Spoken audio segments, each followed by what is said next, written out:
Have you ever wondered what it would be like to start an online business but constantly find that fear is holding you back from getting started?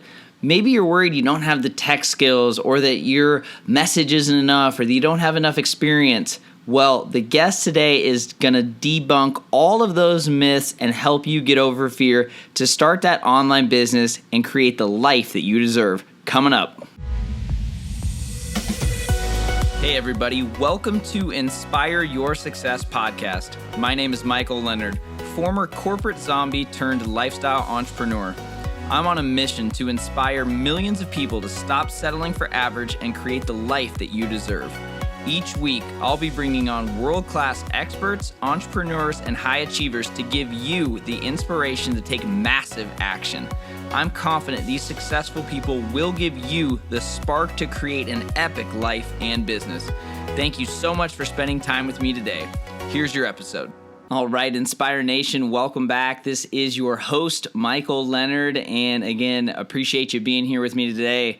You are on the Wednesday episodes where I get to share awesome, inspirational stories from entrepreneurs who didn't go the normal route in life, chose to follow their dreams, and it has paid off greatly. And today's guest is someone that I think you're really going to relate with, because I think a lot of people want to get started with online business. They want to make money from their laptop. They want to share a message in any niche, but sometimes it's those little fears that are holding us back, whether it's the fear of I'm not good enough, or I don't know how to attract an audience, or I don't understand technology.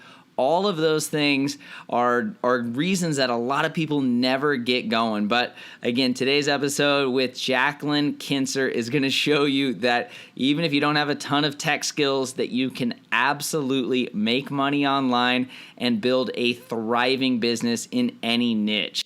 Plus, if you are someone that says there's not enough time to start an online business, well, Jacqueline will show you that there is absolutely plenty of time if you learn how to focus and do the work. Because again, she has 2 children and she's able to still crush her online business, have a practice, and do so much more. So again, hopefully you guys enjoy this episode with Jacqueline. I've been able to collaborate with her on a couple different group coaching programs that we've been involved with, like Jim Fortin and James Wedmore. If you don't know who those guys are, make sure you follow them on Instagram. Take a look at their programs. These 2 entrepreneurs have really helped me in every aspect of my life and business, and Jacqueline as well. Enjoy the interview. All right, Jacqueline, thank you again for being on Inspire Your Success. Thanks for having me. I'm super excited to be here. Absolutely. And as soon as we talked and had coffee last week, I was like, oh my gosh, this story is too good to not capture and put on the podcast, because like I was mentioning before we started rolling, like the inspiration is really what gets me going. And so many of the guests, they can really relate to people. And sometimes some entrepreneurs are so far down the road, it's like hard to really relate. And I know you have a very successful and thriving business now, which we'll get into, but love to rewind and kind of talk about how it all began, because I think your story is super cool. So if we can kind of go back to, I think it was right around when you got out of college and what you started doing there. And then we'll just go from there. Sound good? That sounds good. Yep. Awesome. I was going to ask how far back do you want me to go? Pretty far. So yeah, I did that thing where, I was really great grades in high school and all that kind of stuff, and decided I was just going to go to college. And I believed that getting a college degree was the key to everything in life. And that was the path set before me. So I followed it. And I did well. I did really well in college. In fact, started taking graduate classes as a junior. So I graduated with already credits toward like a master's or PhD or something. But I got out of college, I graduated and decided it'd be good to have like an actual job instead of just student jobs or internships, all that kind of stuff. And I got set up with a recruiter and I got thrown into residential real estate, specifically working with a home builder. And I thought, man, it's really nice to actually be making money instead of taking out student loans and owing money all the time. So I decided, I'm going to put this whole graduate school thing on hold. I'm going to work. And I did well at that job, perhaps by circumstance and luck to some degree, because this was before the big crash in '08. So this was in 2007. And I guess I was really naive and did not see the writing on the wall. So I thought it was really cool that I kept getting promoted, but it was more like people were jumping ship and they just sort of had me there and kept giving me more and more responsibility. It was a good lesson to learn. And I started to figure out that was not really even a path I wanted to go down, and was not going to be a job that would probably be around much longer. So I went back to my recruiter, got a job working in commercial real estate, figure, okay, I'm going to be a little safer there for a bit. And I had some good job security for a while. But it was not my passion. It was not an environment. It's very, very male dominated. It's very, I literally had actually a manager tell me, you gotta prove yourself. You gotta work hard. And I was like, but this guy over here who's younger than me went golfing with you and he got promoted and didn't have to prove himself. So I'm not sure why it's different for me, but that kind of sums it up to some degree. So anyway, I was just plugging along, collecting my paycheck, doing my thing, not really sure what I wanted to do in life.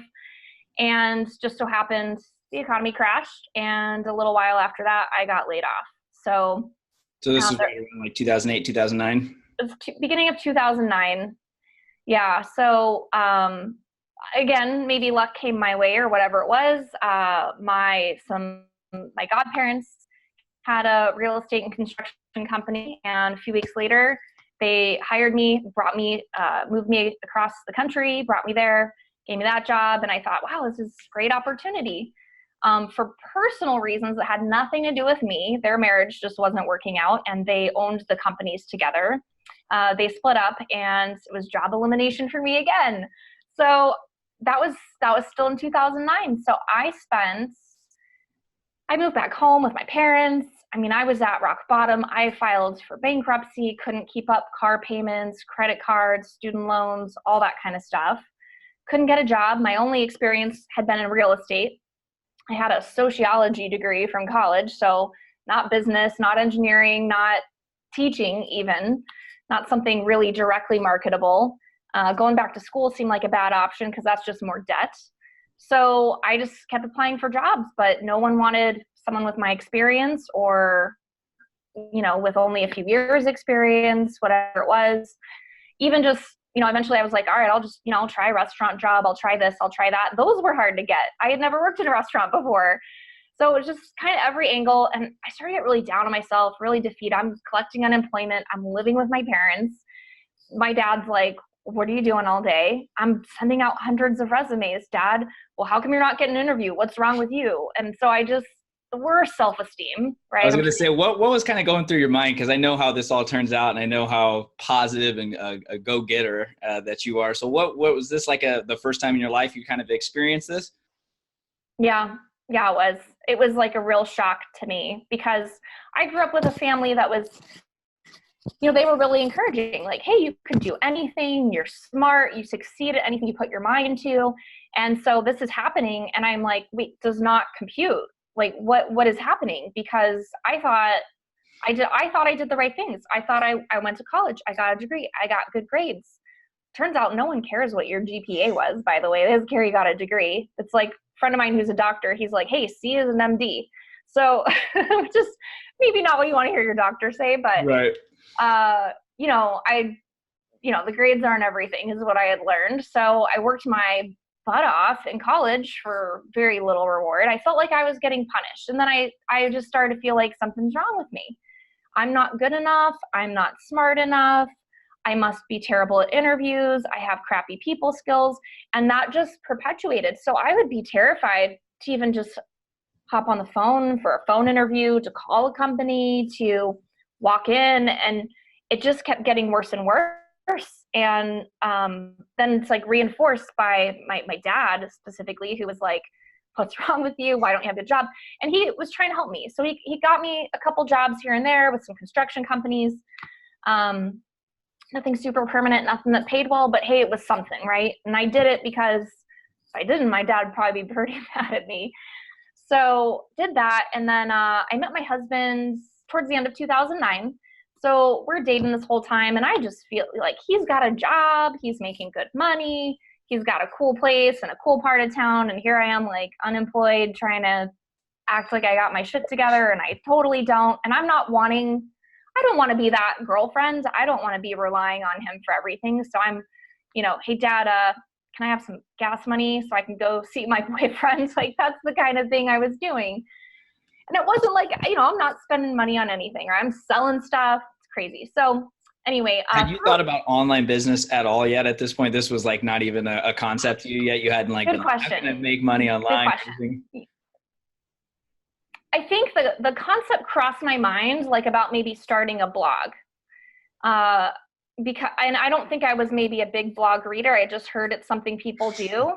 But then not knowing what I knew and probably all the internal self-talk, I was like, oh, but I got to buy a domain name and I got to host this. And I'm going to have to spend money to make it work. And I don't have money right now. And my parents aren't going to give me money to start a blog. So that was like a quick in and out idea. It didn't go anywhere. And I did think, how could I start my own business? But I thought, well, all I have is this experience working for big companies. And that isn't like, what am I going to teach a normal person or, and then a lot of just self-confidence stuff. So I really didn't feel like I had some sort of marketable skill set to go out on my own and do anything, which is probably common for a lot of people.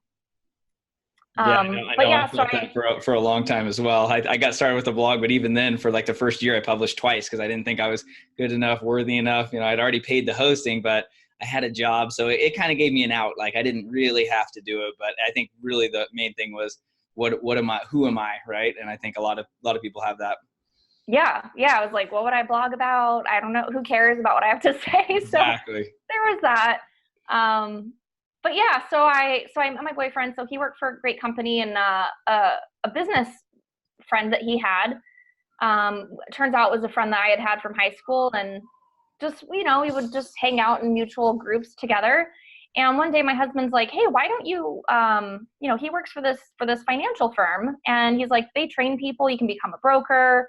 They'll teach you everything, you can get your licenses. He's like, why don't you sign up for that? Like, you could easily do that. He's like, you're smart, you're capable. And I'm like, I don't know anything about stocks. Like, what would I do?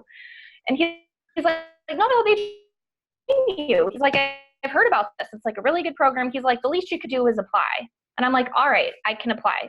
At this point, I'm just like, I just need a job. So I apply. And I come in, I do a phone interview. That went well. They're like, great, let's set up your in-person interview. That went well. Although I wasn't sure at the time, it was like 15 minutes. And apparently they knew after 15 minutes that I was a good fit. But I left there going, oh man, I really messed up this interview. I thought I'd be there for an hour. That's how it always works though, right? Anytime you feel like it went horrible, whether it's a test or an interview, it always goes well.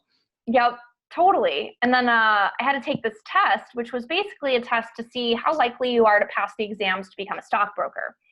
And I didn't really know how I did on that. I mean, I tried to study up for it, Googled this test and practice tests and stuff, but took that. I didn't quite finish it. I ran out of time limit. So anyway, I get this call from the recruiter, and she's like, hey, we loved your interview and everything. We definitely want to hire you, but you didn't pass that test, so we can't put you in the broker training program, but we can offer you a job as a call center rep.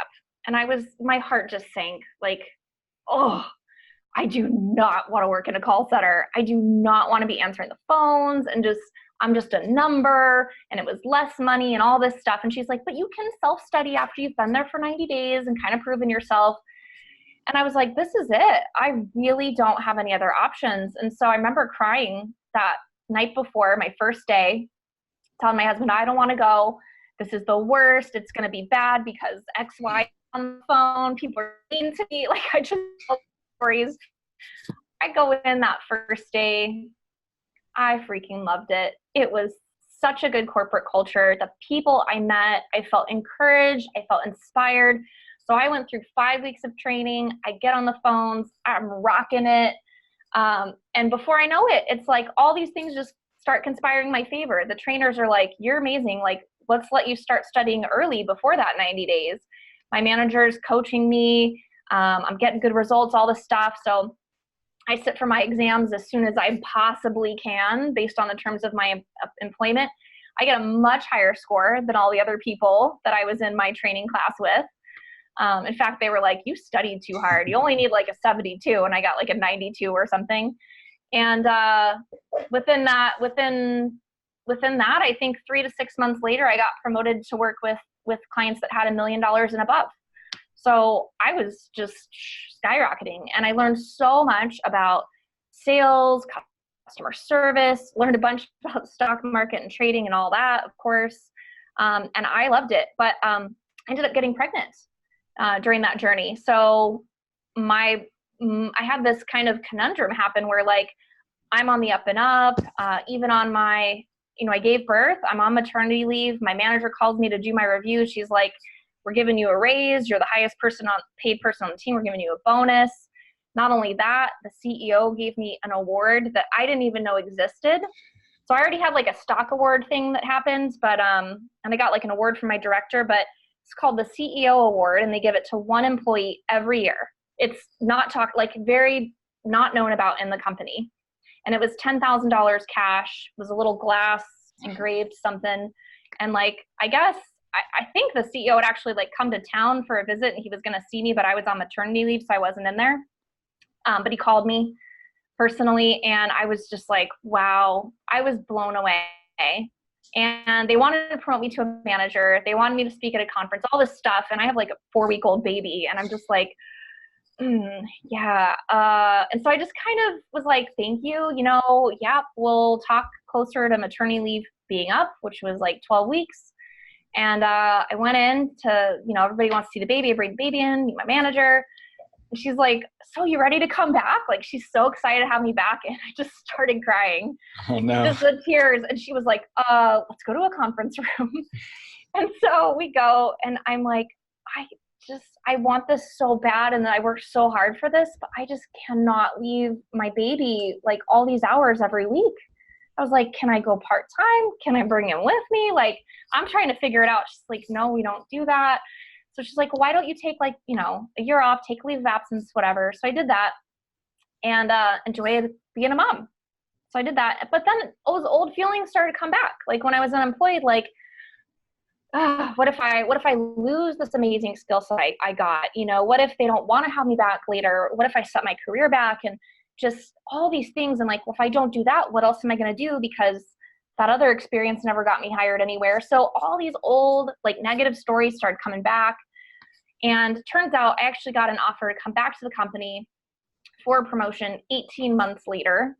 But it would have been a big move across the country, uprooting my family, being away from my parents, a lot of reasons I just chose not to do it. And that was really a big turning point. So that moment was like, okay, if you're not going to do that, if that's not the right path for you, what are you going to do with your life? What is the career? What can you create? Was this like a moment that like finally came to you, or did you like wake up and realize this, or was this something that you thought about like day in, day out? Because I feel like just a few moments usually shape our lives in like the direction that they go. Like, how did that work for you? It was really a moment like when I was hemming and hawing about the decision of like whether or not to take this job offer. If I felt like I couldn't say no without having some sort of a backup plan. Like there needed to be a reason other than just like, I don't want to move. I don't want to be away from family. I don't want to work that many hours a week, all that kind of stuff. I felt like then, okay, what is it that you're going to do? Because if it's not that, like, it's a good offer. So if it's not that, what is it? And I mean, I turned down a lot of money, and it was like I just subconsciously didn't know what was going on, but I had a baby and I breastfed my son, and I didn't have really a lot of support or anything. So I didn't have friends with kids. So I had started a mom's group during that time. And this is on Facebook, right? Yeah, it was on Facebook. And then it was local, and we did like little local play dates, and as moms do, you wouldn't know, but I do corgi meetups. All right. So it's like corgi meetups. It's the same thing. So except you got to change diapers. Yeah. But we did that, and it turns out I was really great at building community, and I had just really wanted to make breastfeeding work for me. It was hard, And so I researched the heck out of that until I just became super passionate about it. So it was like this sort of side passion where I'm leading like support groups in this moms group, and I'm informally helping other moms breastfeed with what I had learned. And I realized, hey, this is like something that people need, and they keep coming to me and asking me for help. There's got to be a way for me to make money doing this. So I started researching, and turns out you could actually become a healthcare provider, become a board certified lactation consultant. And I said, that's what I'm going to do. And you still hadn't thought about anything online though, right? This was all, you had a Facebook group, but you still weren't I don't know anything online. Okay. Just Facebook. I might have had Instagram at the time. And this is what, 2014, 2015? Yeah, 2014. Okay. The reason I keep bringing this up is because people think they have to have this huge background and know all this WordPress and blogs and podcasts and all this stuff to like run an online business. But again, this is like in a very short time you've been able to do what you do. So from there, you became a healthcare provider. You got certified, of course, and probably passed the test 95, 100%. What'd you get? I got a 93, I want to say. It was pretty high. Must have been tough. So I had decided that I didn't want to spend over 2 years getting the certification. So I was like, how can I fast track these 1,000 hours that I need to get certified? Plus all these other, I had to take, research methods, medical ethics, all this stuff. So I took my courses online, and I started working in a chiropractic office that worked with breastfeeding babies and moms. And I did my clinical hours like dually there. And I brought my son with me, who was a toddler. And so there were no excuses, like nothing got in my way. I was like, I can't afford childcare because I'm not making money right now and this and that. So I found a way to do just to make it work. So I did that. And then during that time, I got pregnant with my second.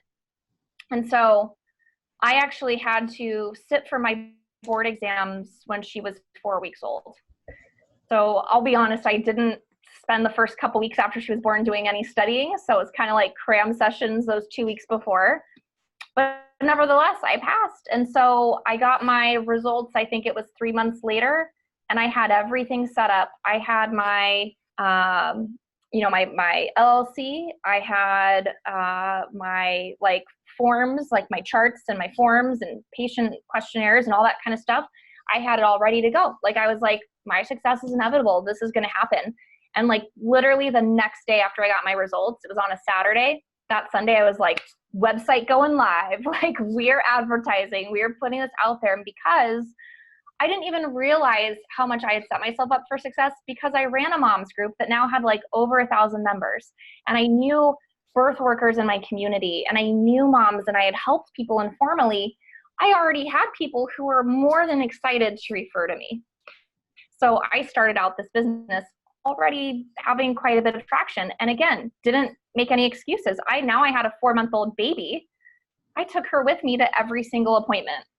And I was like, I'm just starting out. I'm investing in the practice. I don't really have money for childcare. And I would just ask anybody who wanted an appointment, you cool with me bringing my baby? And they were like, yeah, that actually sounds really awesome because I have a baby too. So it worked out beautifully. And that was now that you've been doing this for what, 3 years or so? Yep. So I opened my practice in 2016. So 2016. So 2016, you're feeling good.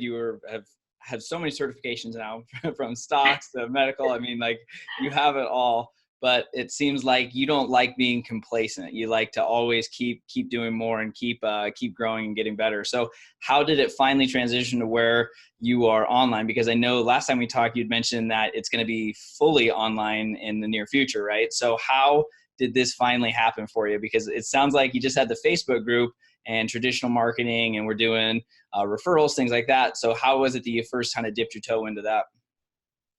Good question. So what I really focused on was anything I do, I always want to get to like the highest level I can. It's just kind of how I am. Sounds like you're the same. So I appreciate it. So I was like, how many clients could I see in a week? I was like, I think I could see like 25. And these are like long appointments. It's not like urgent care and you go for 10 minutes. So I was probably seeing 20 to 25 a week consistently. I had an intern that I was training. I got an office space, all this stuff. So I'm like, okay, like this is kind of, like the pinnacle, right? I mean, other than that, I can hire other providers and do all these things. And it started to occur to me. I was like, there's only so many people I can help one at a time.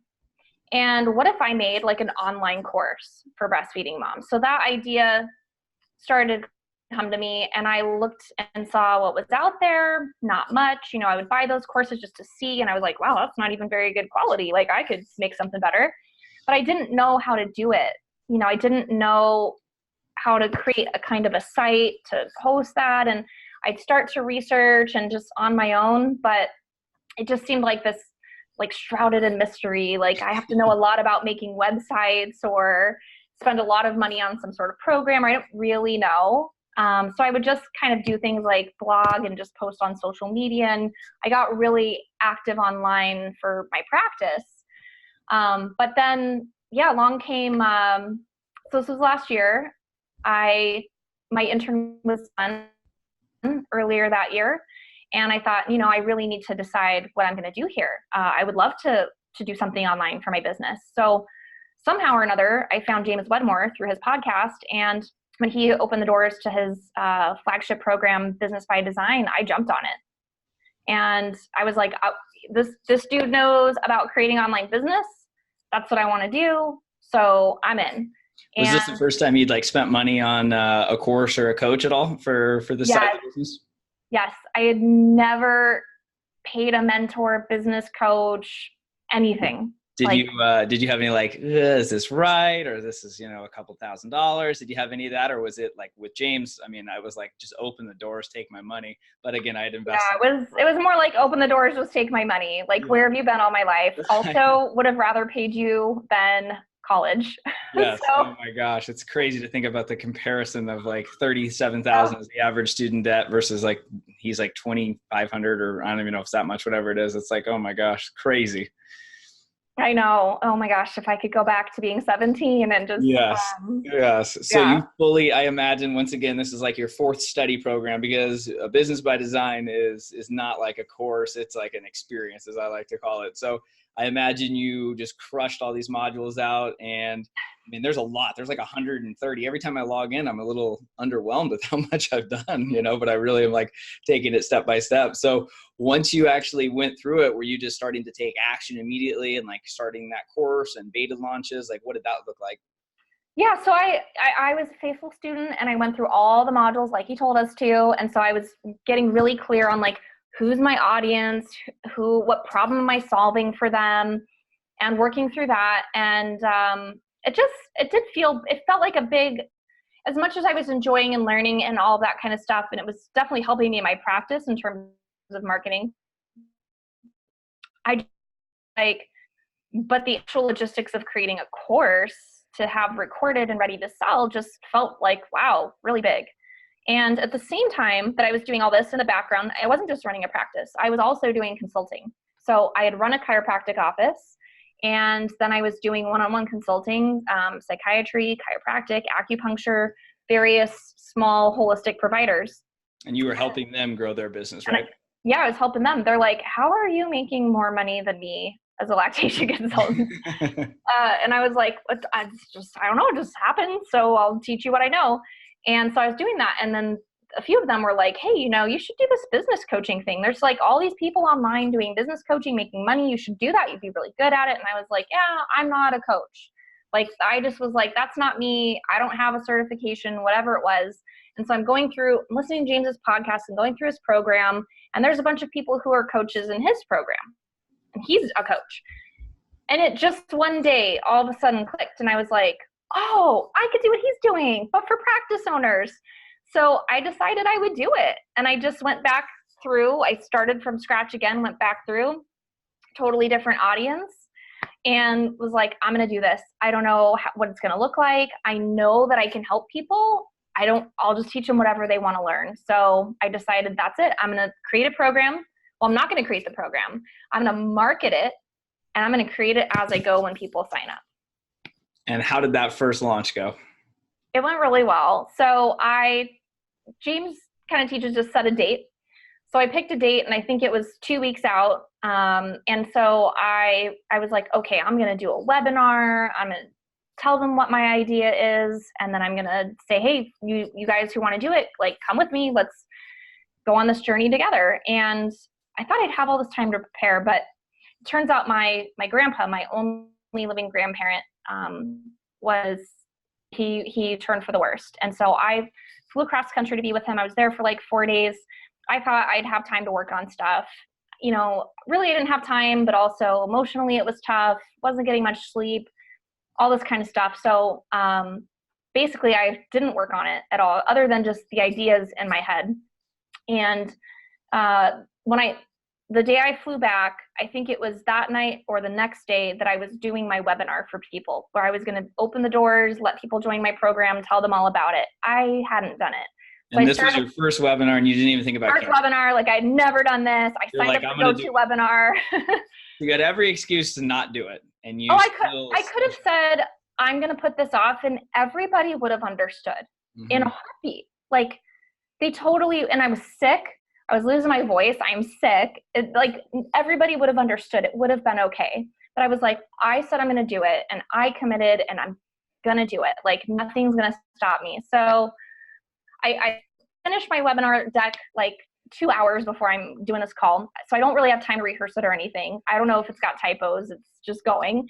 People come on. I had like 160 people sign up, and over 60 had showed up live. So I was like a little nervous, going into this, like, oh my gosh, I am on camera in front of all these people. And they're people I know, they're colleagues all across the world that are other lactation consultants for the most part. Some were other providers. And I'm like, okay, well, here goes nothing. And I go through my whole presentation. I do a Q&A, and I've got people signing up on the webinar. And I had probably half the seats filled on my webinar. And I opened up for 15 people, so half got then. And then I had like a week for them to decide and sign up, and I had an email going out to them every day. And that's it. And I filled all spots before I think the last day even. And it was incredible. Yeah, it was incredible. So cool. So this is your first webinar. Obviously I've been dragging my feet, so thank you for motivating me to get mine. Did you have, because I think this is like a big piece right here, is like people are like, I don't know how to do it, or even if they do have a skill. So you had every excuse, you chose to do it. Did you have anyone helping you out, like a copywriter or someone like hooking up the website stuff, or was this all you? It was all me. The only thing I had was a virtual assistant who did like my insurance billing for me in my practice. So she did not help me with any of that. I just followed a formula and did it. I was like, webinar, something for them to pay me, and a way to send them emails. And I used like MailChimp for my like clients in my practice. So I just set up this whole separate chain of emails for people who had signed up, and that was it. That is so cool. How good did it feel to make that first sale? Because I still remember like the first $1 I made online, and I think it's still the coolest $1 I've ever made. It was incredible. And actually, this is a funny story. So on the webinar, I had never done a webinar before, so I forgot to close my email program. So I'm getting little dings at the end when people are buying. And I'm seeing a little notification, and it's like, so-and-so, paid you whatever. And I'm like, oh, wow, someone just bought. This is so exciting. And like, I'm just like a little kid, like in a candy store, like, yes. Someone bought. Like, I was kind of surprised. And then another sale comes in, and another sale, and another. I'm like, wow, hey, like there's only 15 spots. Sounds like they're filling up really quickly. Well, here's the funny thing is like my payment processor would send me an email when somebody bought, but they also had the option to pay with PayPal. And so if they paid with PayPal, I got 2 emails for the same sale, one from the payment processor and one from PayPal. So I actually thought the program was almost all the way sold out. And I'm on the call going, I think 14 people just bought. There's like 1 spot left. True scarcity right there. You were just making people buy on the spot. I know. It was not intentional at all. And so afterwards, I am like in a tizzy. I'm like, babe, my husband, like, oh my gosh, all these people bought. I think there's only like a couple spots left. And finally I like tallied it up, and I was like, oh, oops, there's like 7. But still it worked really well. And people would be emailing still sold me. all the seats though, right? Yeah. People were like, are there any seats left? I just got to get my, got to decide, is it this or that? Like people were like, hold my spot. And I was like, I got to pay to have your spot held. So yeah, it was really, really cool to sell it out. And it was definitely one of those feelings where it's like all those days of me like being in that funk, thinking I'm not good enough. I lost everything. I'm living with my parents, all those stories. And it was like no, you know what? I am good enough and I can do this. And it was just like, wow, to have that feeling of like something I created out of nothing and did all myself was truly amazing. It is such a rewarding feeling, isn't it? When you like see something like that you work so hard on and it's something that scares you or you don't understand, but you just keep doing it. And then somebody clicks by or somebody trusts you. It's like it's a feeling that's like hard to describe, right? It's not like getting a paycheck from an employer. Yeah. I mean, this was like way better than me getting like a huge bonus from the CEO in my past company. Exactly. Way better. Way better. I love that. I couldn't agree more. And that was a year ago. So, I mean, how, like, where are you at now with this? Are you still doing this? Are you doing other things? And then I do want to take a quick turn and talk more on the personal development stuff, because I know you're in a lot of the same groups as I am, and we have some similarities there. I'd love to learn a little bit more, but I mean, what is it like now, and what does the future look like for you? Yeah. So, well, that same program that I did last year, I've launched it 2 more times. We're actually just finishing up the 3rd round. So that's been amazing. I've never not had people buy it, so I consider that a success. I've raised the price, things like that. So that's gone well. I created a membership for previous people who went through the program, and that's going great. They love it. So it's like, and since that time, I always kind of forget this one piece. I actually did sit down and create a course earlier this year. I think it was in March. I gave myself 30 days, and in 22 days, I created a whole course on like how to bill insurance. I wrote a textbook for it. It's like 80 pages, put it out there. So that's just like just passive income sitting there that just comes in, which is awesome. So I've done that. And then, I still had my practice. So I think that's where, we can kind of marry some of the things like in terms of personal development, where I'd had this struggle of like, I want to help people.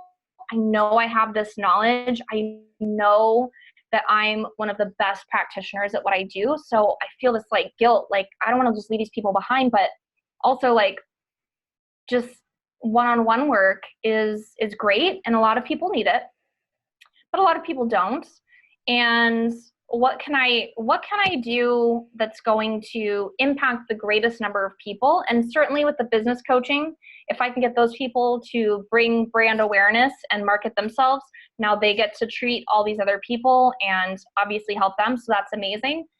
But I just was like, something bigger. So what I've been working on for a while now is creating an online membership for breastfeeding moms and doing that. And the other thing is just with the business coaching, I've truly enjoyed that. But what I will say is all business coaching, it really only works if you're also personally developing yourself, which you obviously know and teach, and really doing the work on myself, like in some of the programs you and I have been in, to really tackle all these issues. And it sounds cheesy, like stuff from when I was a kid that I had no idea was like a broken record playing on repeat, stuck in my head. And now I have awareness of it, and now I can shift that. And doing that for myself has been completely transformational. And then when I'm able to do that for others, that's really the big light up thing. And then when you do that, everything else flows. The clients come, the money comes, the sales come, all of that just happens. But people think, well, I need this funnel and I need this strategy and I need this course, and then that's finally going to do it for me. But you hear it all the time, I feel like now, but it's really true. It starts from you, with you and within you. And so I've taken a little bit of a direction with the business coaching where I've decided I'm not going to launch my group program again this year. I decided that with my 3rd launch. What I've been doing more is really that deeper, like overcoming self-sabotage, that kind of like programming that's holding people back, where why is it that you're procrastinating? Why is it that you feel like it's hard, or you're struggling, or you've spent thousands of dollars on other business coaches or programs, but you still don't have results? So that's really what I love. And weaving that in with all the clients that I help with breastfeeding, it's the same reason for them. It's not because they didn't read the right book. It's not because they didn't buy the right breast pump or whatever it is. There's some usually deeper personal stuff going on that really holds them back from their success. What's something you think that you've learned like through all this? Because this, like a couple of years ago, like I talked about, all this was so woo woo. I would have made fun of me now, like 100%. Like I wouldn't even talk to this guy that I am now. Like what is something that you think you've learned throughout all this that just like surprises you, or just like, wow, I've been doing that my whole life, or, you know, you might see it in a friend or family or anything. Is there anything like you feel like has really stuck out that you think if others like, oh man, maybe they should do that too, because it's really impacted your life? Ooh, that is a good question. I think what I would say is that I used to be very much a perfectionist, and I would really, and I'm competitive by nature and very strategic. So whenever I would approach something, I usually would only follow through with it if I thought there was a high degree of likelihood that it would succeed. And that is probably the number one thing that held me back for a really long time. And I think it's actually what holds a lot of people back, is that they're like, they see the risk and they're like, don't want to do it. And it's not necessarily a fear of failure. It's just the uncertainty, right? That you can't know. And the truth is you're never going to know. You know, me having a great job as a stockbroker, who knows what could happen? The economy could crash again and I could get laid off. Nothing's guaranteed. And so when I decided to take responsibility for my success, when I said, I am the one who chooses my path, and if this path doesn't work out, well, I learned something that I can apply to another path that will. And now when I work from that place, I'm really not afraid of trying new things. I'm not afraid of growing what it is that I'm creating. But it is the thing that I see holding a lot of people back, that I just want to grab them and be like, just do it. Like, just go for it. And you don't know if it's going to work until you actually try it. Like trying to sit here and, you know, stew it over in your mind and go, well, if this happen, you know, this could happen, or it could go this way. Yeah, a lot of things could happen. Literally anything could happen, but it's all about, you know, what you choose to do in those moments when things do come up. Anything is possible 100% of the time, right? It's seriously, like anybody listening to this episode, that is it. It really is true. And sometimes I love the Steve Jobs quote where he talks about you can't connect the dots looking forward, you can only connect them looking backwards. And I feel like sometimes when you're doing stuff and you don't understand why, and you're getting down on yourself, sometimes, you know, I'm sure you look back now and like things you did a couple years ago or 3 or 4 years ago, you know, just that tenacity that you have when you were trading stocks and doing things, I'm sure that has translated into business success while you're an entrepreneur as well. So sometimes you just never know. Like you said, you just have to kind of take that risk, and that is something that tends to hold people back. So I'm glad you brought that up. Yeah. I get it. Like it can feel really scary. And like you said, connecting the dots, looking back, like now I know, like me starting a mom's group, 5-6 years ago. You had no idea what that would lead to, just your first clients, right? Right. And but you took action. Yeah, I did something and I didn't know what it was preparing me for, but now looking back, I see how it prepared me. Mm-hmm. And I think that's something that we tend, you and me might be similar, maybe your listeners too, where we can tend to be hard on ourselves. And when you do that, sometimes you're like, oh, I'm not there yet. I'm not good enough. Oh, I haven't achieved this yet. It's like, take a moment and just go back a year. Like, where were you a year ago and where are you now? And chances are, when you really honestly take a look at it, you've changed a lot and you've done a lot in that past year. And like, if you've done that much in a year, imagine what can happen for you in the next year and the year after that. And, but sometimes we just don't give ourselves enough credit. That's so true. Oh, I love that. Thank you for bringing that up too, because you're right. It is easy. You're seeing the same stuff every day, or you don't feel like you're making moves. But when you compare it to a year ago or 2 years ago, it's just night and day. So that is great. I think one thing people are going to ask too, when they hear this, is how do you manage your time? Because you have 2 kids, you have like 3 businesses, you're in a couple of Facebook groups, different group coaching. Like, this is impressive. I mean, a lot of people whine about, oh, I have to work 40 or 50 hours and I don't have time to create a business or go to the gym or whatever it is. Obviously, you're the example that shows that that's 100% not true. So any time hacks that you have for anyone out there? Oh, good question. And it's funny. I actually calculated this the other day because my son, changed schools, different times. So I have less time available to work now. Like, he's in school 8:30 to 3:30. And, that doesn't count the time I drop him off. So I was like, I really only have maybe 30 hours a week I can really work. But I still make it all work. And I think the thing for me is just you make time for the things that are important to you. So I avoid ever saying things like, I don't have enough time, because there's always enough time. And one of the things actually, it's right here. This is not a plug, by the way, but I use the 90X goal planner, and it's 90-day spurts. I like it because it's not a dated planner. So like if I'm not going to work on the weekends, I'm not like missing those pages. But every single day, well, you write down your goals for the 90 days, but every single day you work from those goals. And so I write down the 5 tasks I need to do to be on track for my goals. And those are my priorities for my day. And then if I'm done with those, then I can work on all the other stuff. You know, I can beautify my website or whatever I want to do. But I think little things that I never used to think about it, but I don't really watch TV. I do read books and listen to podcasts and things like yours and that kind of stuff. But, you know, family, when I'm with family, it's a digital free zone. I don't want to be 2 places at once. I go to bed on time. I go to bed early. I don't sleep deprive myself so that I have enough energy to get all the things done that I need to do during the day. I take care of my body. I eat healthy. I take vitamins. You know, I do those things, and I take weekends off.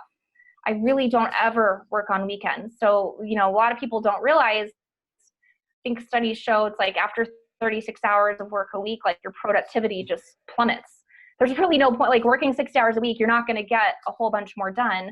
And it takes twice as long to do anything, right? It's just like, yeah. I've been there. But this is probably the biggest hack for people is just focusing. So if you are doing a task, I usually just schedule out my tasks. So if I'm like, hey, I need to create a sales page for my program or something. You know, I'm going to work on this one. I'm going to work on the copy for the sales page. So I break it down into small tasks so it doesn't seem so impossible. And then I'm like, okay, I got time Friday at 10 a.m. Great. From 10 to 11, I'm blocking off that time on my calendar and I'm going to work on that. And I turn off all distractions. My phone is on silent. My Apple Watch comes off. My email's closed. And I just do that task. And then I give myself a break. If I want to keep going, I can, or maybe I scheduled myself another task. Now I'm going to batch my social media posts for the next month. Great. You know, so really just keeping yourself focused, not doing that thing, and actually scheduling the time to do the things that matter. Yeah, focus has been a big one for me too. So I'm glad you talked about that, because it's so easy to just see a distraction come up. Like you'll see an email or then a text and then like a Facebook Messenger, and it's like, what was I doing? And that thing I learned in James's program too, context switching. I was the most guilty individual of that. I'd try and podcast stuff and then blog and then do client work, and like you're just losing time. So I love that you said just block it out, stay focused, and you can get 2 or 3 times more done than you can if you have all those notifications up, right? Yep. And this is where I learned that from James, but also following James's advice, I had hired an assistant earlier this year for $15 an hour. And she would get so much done in like 2 hours that I was like, that would take me 2 weeks. And I was like, I feel like I hired an amazing person. I'll give myself credit, give her credit. But I was like, how did you get all that done in 2 hours?